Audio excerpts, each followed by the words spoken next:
No interior de uma cidade pacata, onde o tempo parecia correr mais devagar, uma manhã que deveria ser marcada pela alegria tomou um rumo inesperado. O sino da velha igreja ecoava pelo ar, misturado ao perfume das flores que enfeitavam a entrada e ao brilho suave das fitas douradas balançando sob a brisa leve. Desde as primeiras horas, os convidados chegavam animados, trocando sussurros sobre a imponência da celebração que estava prestes a começar. No altar, o noivo mantinha a postura ereta, com um semblante que misturava expectativa e segurança. Para todos, era o retrato do partido ideal, sólido, de origem nobre, herdeiro de um nome influente. A noiva, em contrapartida, surgia com um sorriso gentil que escondia algo mais profundo. Seus olhos, embora tranquilos à primeira vista, revelavam o peso de emoções conflitantes, como se dentro dela se travasse uma batalha silenciosa entre o dever e o desejo de liberdade. O casamento era aguardado com ansiedade por toda a cidade, não apenas como a celebração de um sentimento, mas como a consagração de um acordo cuidadosamente arquitetado. Para as famílias envolvidas, aquele enlace representava muito mais do que afeto. Era a chance de unir patrimônios, solidificar alianças políticas e fortalecer negócios que já vinham de gerações. Na visão dos mais velhos, aquele era um passo natural, quase obrigatório, que selaria o destino dos dois jovens. Entre os convidados, conversas fervilhavam em meio a sorrisos e taças de champanhe. Uns comentavam a beleza da decoração, outros ressaltavam como o casal era símbolo de estabilidade, projetando uma vida futura de sucesso e respeito. Havia no ar um clima de solenidade misturado à curiosidade, como se todos aguardassem assistir a um espetáculo impecável. A orquestra, disposta ao lado do altar, afinava cada instrumento com zelo, e as primeiras notas de ensaio já arrancavam. Suspiros discretos. Era como se cada detalhe, desde o tapete que percorria o corredor central até os arranjos de rosas que exalavam perfume fresco, tivesse sido pensado para emoldurar um cenário de perfeição. O vestido da noiva, bordado manualmente por costureiras renomadas, refletia a luz das velas, como se tivesse sido feito de pequenas estrelas costuradas no tecido. O véu longo, tão leve que parecia se mover por conta própria, deslizava suavemente a cada passo dado em direção às portas fechadas. Em suas mãos, o buquê de rosas vermelhas e brancas representava para todos ali pureza e paixão equilibradas. Para quem observava de fora, era um conto de fadas materializado diante dos olhos.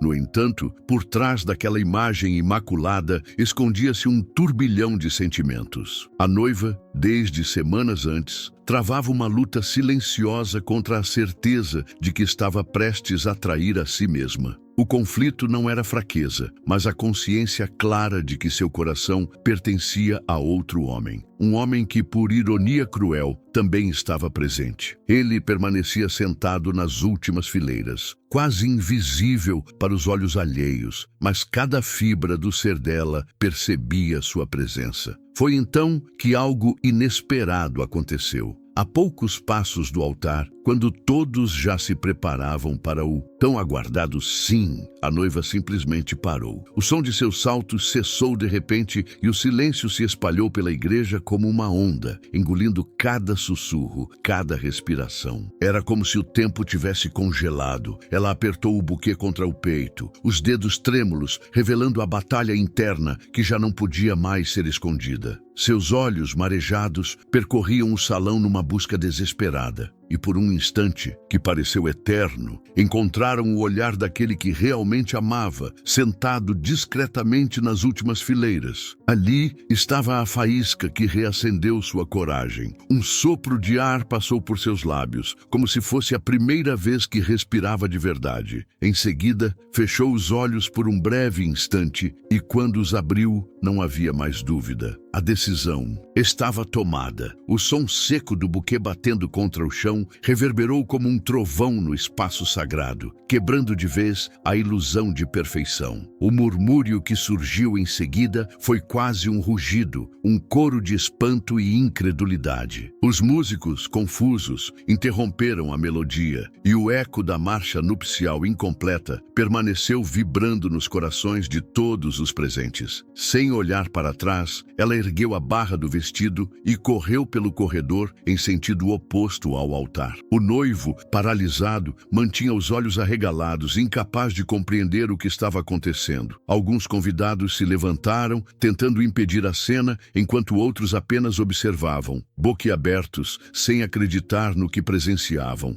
Cada passo da noiva ecoava no mármore como um tambor de libertação. O destino que lhe haviam imposto desmoronava diante dos olhos da cidade inteira. E ao atravessar as portas da igreja, deixando para trás os olhares julgadores, ela não corria apenas para fugir, corria em direção à própria verdade. Lá, fora diante da porta da igreja, o homem que ela realmente amava a aguardava. Não vestia terno elegante, tampouco carregava símbolos de prestígio. Sua presença, no entanto, tinha algo que superava qualquer ostentação. Um olhar firme, decidido, que parecia dizer: "Eu estou aqui, aconteça o que acontecer." Ele estendeu a mão e, por um instante, todo o mundo pareceu se calar. A cena tinha o brilho de um romance proibido. A noiva, sem vacilar, correu até ele, agarrou sua mão e juntos partiram, atravessando a praça em passos apressados, como dois fugitivos de um destino imposto. Atrás deles, a igreja mergulhava no caos, convidados em choque, alguns protestando com veemência, outros em silêncio sepulcral, incapazes de acreditar no que viam. O noivo permaneceu imóvel diante do altar, dividido entre a fúria e a vergonha, com a sensação de que sua vida havia sido arrancada dos trilhos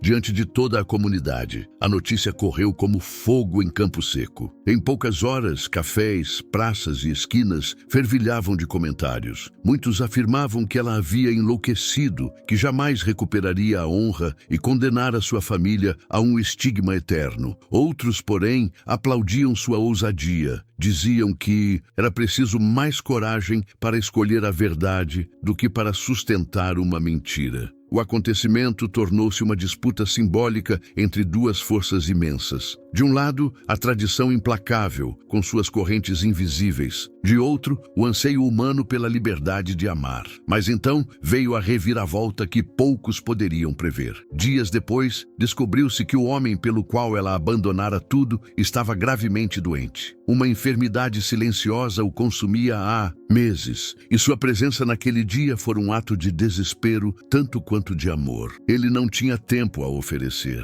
apenas sinceridade. O gesto da noiva, antes visto como um capricho juvenil, transformou-se em algo ainda mais dramático. Não era apenas a escolha de viver ao lado do verdadeiro amor, mas a escolha de viver intensamente. Mesmo que fosse por pouco tempo, os meses seguintes foram de entrega absoluta. O casal, que antes só podia viver de olhares furtivos e encontros escondidos, agora caminhava de mãos dadas pelas ruas, indiferente para os comentários e as críticas. O amor deles floresceu justamente porque não havia tempo a perder. As manhãs tornaram-se preciosas. Os pequenos gestos carregavam um peso de eternidade. Cada riso, cada toque, era vivido como se fosse o último. O noivo abandonado, por sua vez, nunca superou a cena da igreja. Humilhado diante de todos, mergulhou em silêncio e orgulho ferido. Alguns diziam que ele se tornou um homem frio, incapaz de confiar novamente. Outros que se dedicou ainda mais aos negócios da família, tentando esconder a ferida atrás de conquistas materiais. No entanto, quem o conhecia de perto sabia que aquela manhã o havia transformado em alguém mais duro, talvez até mais solitário. Ele se tornou o símbolo da parte ferida da história, não o vilão, mas o reflexo de uma tradição que foi desafiada e perdeu.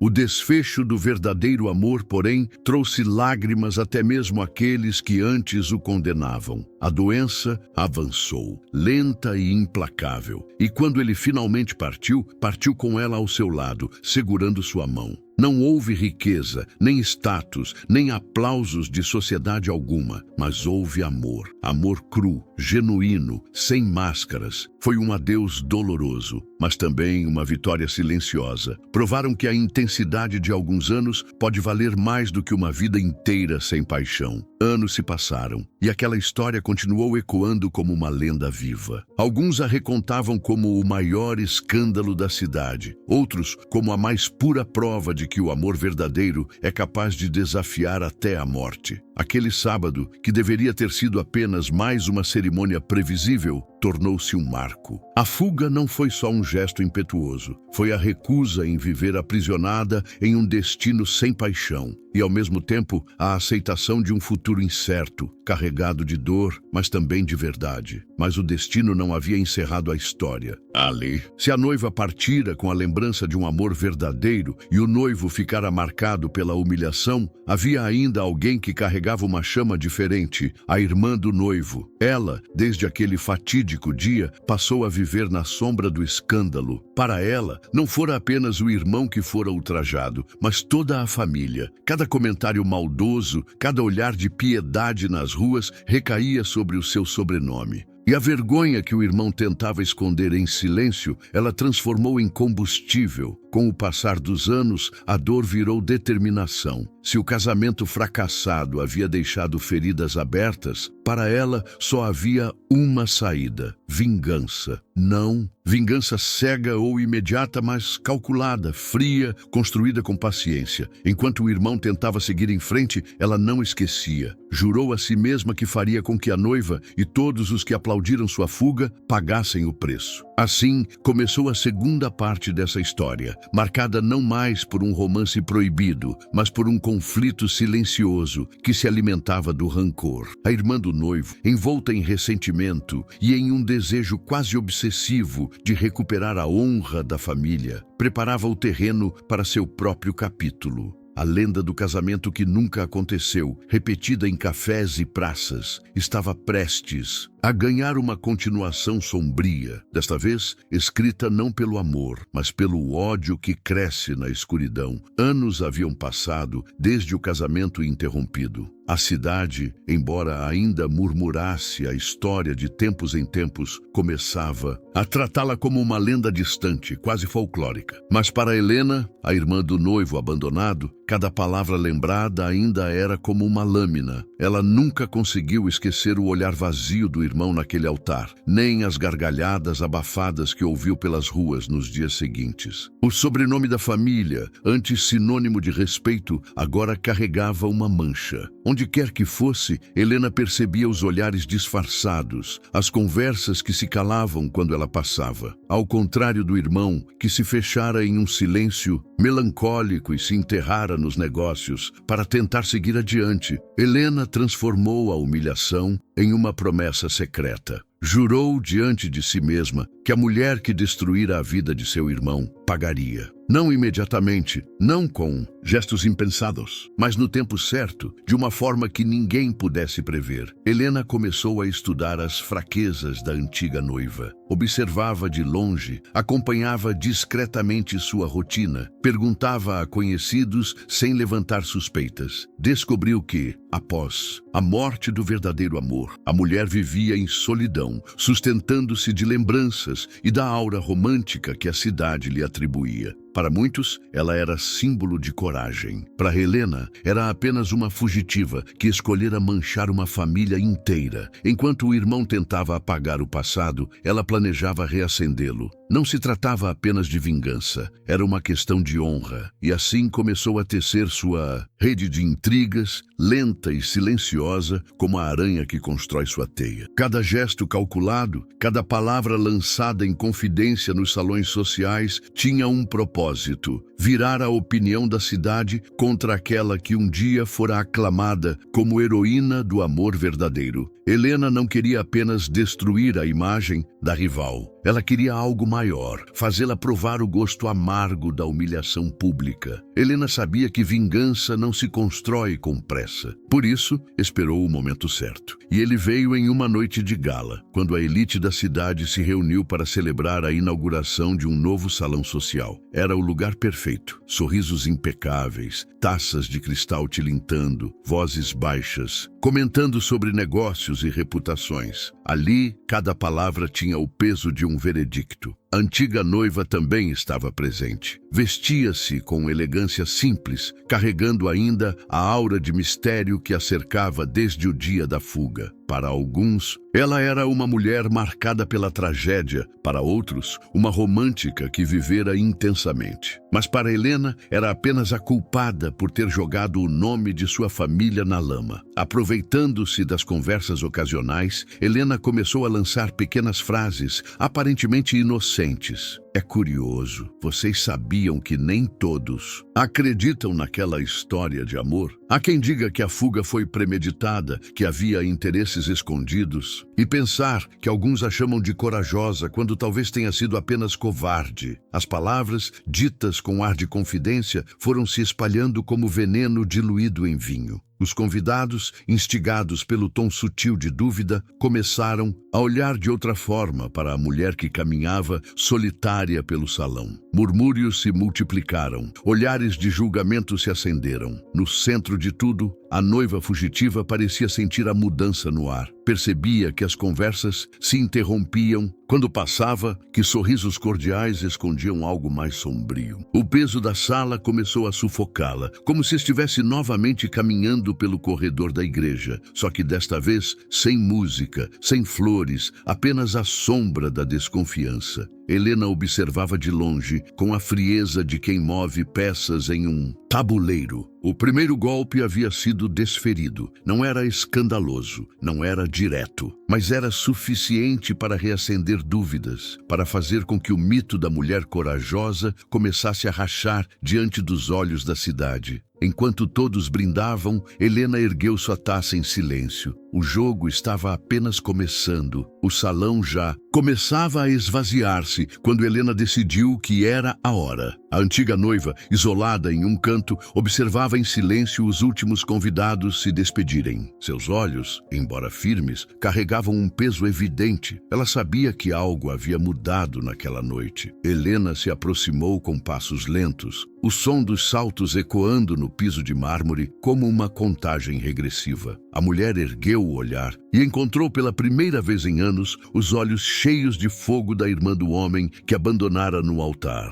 Faz tempo que eu esperava este momento, disse Helena com um sorriso frio, quase cordial. Já queria ver de perto como é viver com uma coroa feita de espinhos. A outra respirou fundo. Se veio me acusar, não precisa. Sei o peso do que fiz, mas também sei que escolhi a verdade e não uma vida de mentira. Helena inclinou o rosto, como quem saboreia cada palavra. Verdade. Você chama de verdade destruir um homem diante de toda a cidade, arrancar-lhe a dignidade diante de amigos, parceiros e da própria família. Você o deixou marcado para sempre. Eu o deixei livre, de um casamento vazio, respondeu ela firme, embora a voz carregasse emoção. O que seria mais cruel? Dizer sim e viver aprisionada ou ter coragem de partir? Helena estreitou os olhos. Você fala de coragem como se fosse heroína, mas não passa de uma mulher que escolheu a si mesma e abandonou tudo em nome de uma paixão condenada. E veja como terminou, sozinha. O silêncio que se seguiu pareceu cortar o ar. Por um instante, a antiga noiva vacilou. As lembranças do amor perdido ainda sangravam em sua memória. Mas, erguendo o queixo, ela respondeu com calma.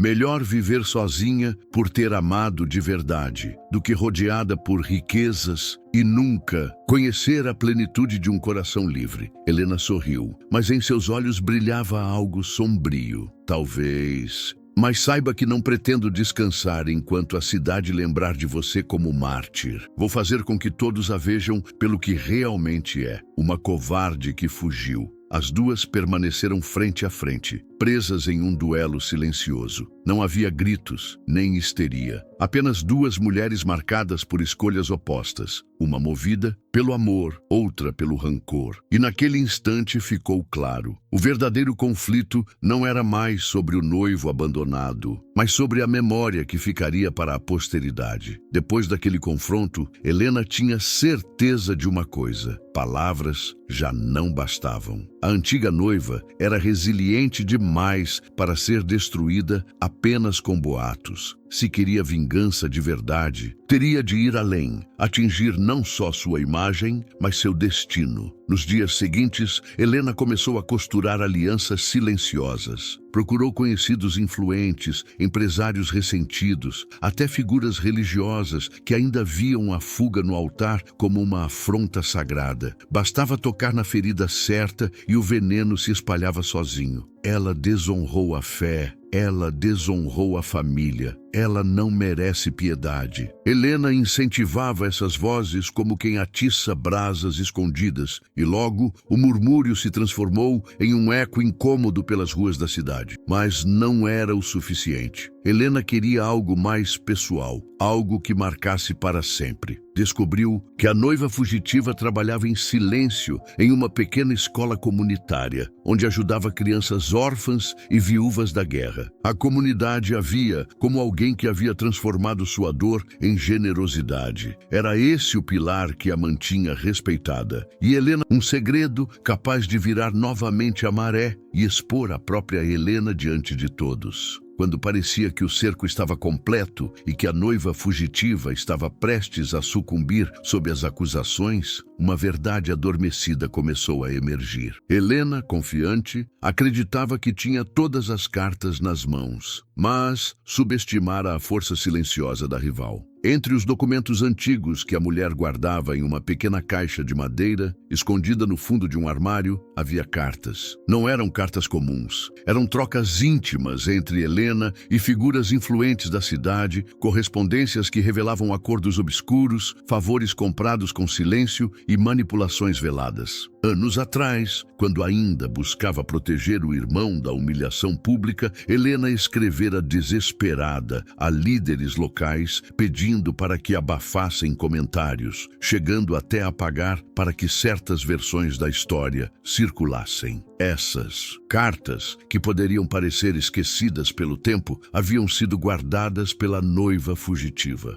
Não por vingança, mas por instinto de sobrevivência. Ela sabia que, mais cedo ou mais tarde, o rancor voltaria a persegui-la. E agora, diante da tempestade que Helena levantara, tinha em mãos uma arma capaz de virar todo o jogo. Quando os rumores sobre supostos desvios na escola atingiram o auge, a mulher decidiu agir. Reuniu aliados discretos, pessoas que ainda acreditavam em sua integridade, e mostrou-lhes as cartas. O choque foi imediato. Os mesmos que repetiam as acusações de Helena agora viam, preto no branco, como ela manipulava a opinião pública desde o passado. Pouco a pouco, a maré começou a se inverter. O que antes era condenação tornou-se dúvida. E a dúvida, quando lançada sobre alguém que se coloca como justa e vingadora, é mais destrutiva do que qualquer boato. Helena, ao perceber o movimento, sentiu o chão se abrir sob seus pés. Pela primeira vez, não estava no controle. O fantasma do passado que ela mesma tentara apagar surgia para esmagá-la diante de todos. A cidade, fascinada por escândalos, preparava-se para assistir a um novo espetáculo. Não mais sobre uma noiva que fugira no altar, mas sobre a irmã vingativa que se deixara consumir pelo ódio e agora corria o risco de ser devorada pela própria trama. As ruas que antes ecoavam com os murmúrios contra a noiva fugitiva, agora sussurravam o nome: Helena. As cartas circulavam discretamente de mão em mão, lidas em silêncio por comerciantes, líderes religiosos e famílias respeitadas. Aquela que se apresentava como defensora da honra revelava-se, na verdade, manipuladora e calculista. No início, Helena acreditou que poderia controlar a situação. Tentou negar, chamou de falsificações, até acusou a rival de ter inventado tudo. Mas quanto mais gritava, mais isolada ficava. Seus antigos aliados se afastavam, temerosos de se comprometer com uma mulher que agora era vista como perigosa, disposta a qualquer coisa para satisfazer sua sede de vingança. O irmão, o noivo abandonado, foi o primeiro a confrontá-la.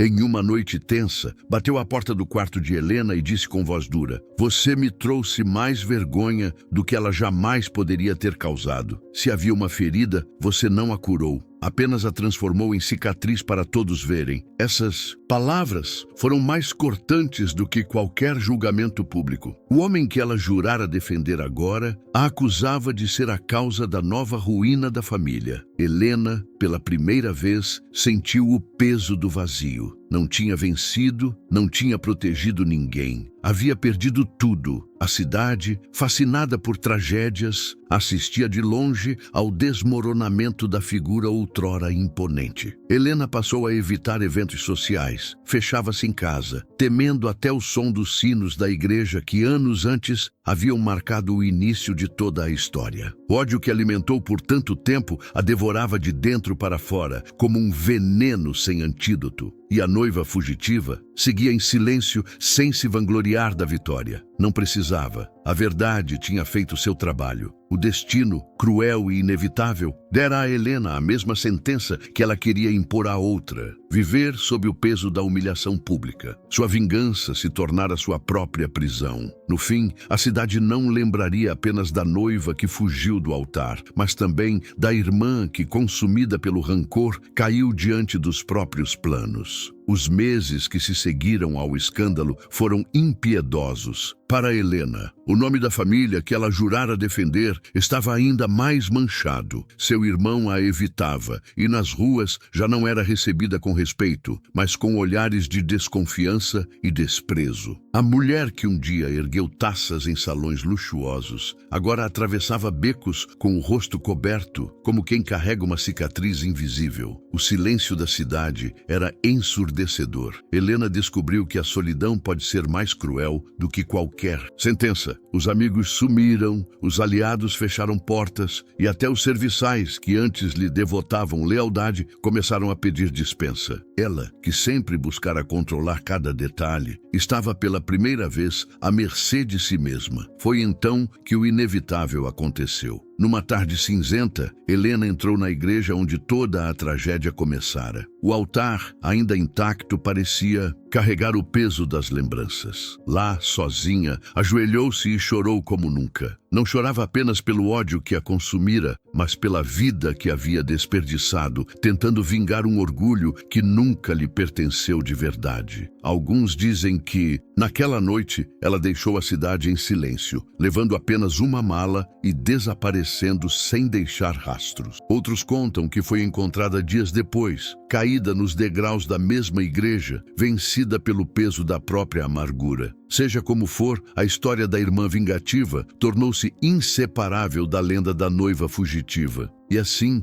a cidade passou a narrar dois destinos contrastantes: o da mulher que ousou viver o amor mesmo condenado e o da irmã que se deixou aprisionar pelo ódio. Um exemplo de que a coragem pode eternizar, mas a vingança, quando alimentada demais, transforma-se em sentença. No fim, ninguém esqueceu Helena, não pela vida que teve, mas pelo aviso que deixou. Quem vive apenas para destruir acaba sendo destruído pelo próprio veneno. Durante meses, Helena carregou o fardo da vergonha. As cartas haviam exposto sua manipulação, a cidade a isolara, e até o irmão já não queria sua presença. A vida, que antes parecia um tabuleiro em suas mãos, agora era um labirinto sem saída. Mas o destino, às vezes, se diverte em virar o jogo quando ninguém espera. Ao vasculhar os próprios documentos antigos, em busca de algo que pudesse salvar sua honra, Helena encontrou registros esquecidos do homem que a noiva escolhera no altar. laudos médicos, cartas pessoais e um diário. Neles estava escrito algo que mudaria tudo. Ele não apenas sabia de sua doença, mas também havia pedido à noiva que não revelasse sua condição para ninguém. Em suas últimas anotações, agradecia por ela ter fugido, pois só assim ele pôde viver, mesmo que por pouco tempo, o amor em sua forma mais plena. Esse detalhe, quando revelado, mudou a história inteira. O que antes parecia um ato de covardia, transformou-se de novo em prova de grandeza. E Helena, que buscava vingança, percebeu que o verdadeiro erro não estava na noiva, mas nela mesma, que jamais compreendera o peso da escolha feita naquele altar. Tomada por uma estranha serenidade, Helena decidiu reconstruir sua vida. Ao invés de destruir, começou a ajudar. Aproximou-se da escola comunitária que antes tentara arruinar e ofereceu seu trabalho, primeiro rejeitada, depois aceita, com relutância. Com o tempo, sua dedicação surpreendeu até os mais críticos. Helena organizava livros, cuidava das contas, buscava doações. Com o tempo, a cidade, que antes a apontava como vilã, passou a enxergá-la de outro modo. Já não era a irmã vingativa, mas a mulher que se redimia com atos